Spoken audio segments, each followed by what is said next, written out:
Lander module. ये space exploration के लिहाज से आज का दिन जो है दुनिया की तारीख में बहुत अहम दिन के तौर पे माना जाएगा, जबकि इंडिया का जो विक्रम लैंडर जो है कामयाबी से इसने लैंड किया।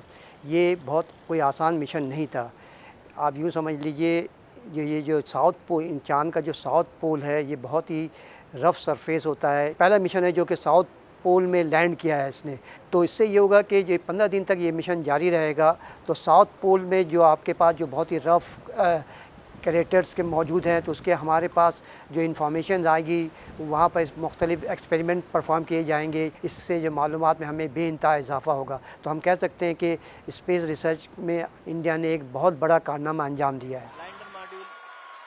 ये तवक्को किया जा रहा था कि बहुत ही ये मुश्किल मिशन होगा। अभी चंद दिन कबल रूस ने, आपको पता है कि रूस जो है स्पेस के रिसर्च में बहुत आगे है। उसकी ख्वाहिश थी कि इंडिया से पहले उसका मिशन कामयाब हो, लेकिन आपको पता है 2 दिन पहले उसका मिशन जो है नाकाम रहा। अमेरिका और चाइना भी अभी सोच रहा है कि हम जो है ये मिशन लॉन्च करेंगे, और इंडिया ने वो कारनामा करके दिखा दिया। तो आप कह सकते हैं कि साउथ पोल के में जो है लैंडर भेजने में इंडिया अभी नंबर 1 हो गया है।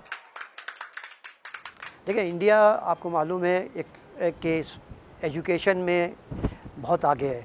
हम ख़ास तौर पे पाकिस्तान से तो तालीम के मैदान में बहुत आगे है। तो उनका जो ख़ास बात क्या है कि इंडिजिनस साइंटिस्ट हैं। तो इंडिया अभी समझ लीजिए टॉप 10 कंट्रीज़ में होगा स्किल पावर के लिहाज से, और हम बॉटम में हैं। तो ज़रूरत क्या है कि आप अपने जो आवाम है उस पर पैसा इन्वेस्ट करें, अपनी यूनिवर्सिटी पे इन्वेस्ट करें, इस समझ साइंटिस्ट प्रोड्यूस करें। ये नहीं कि आप टेक्नोलॉजी बाय नहीं कर सकते, कोई भी आपको देगा नहीं।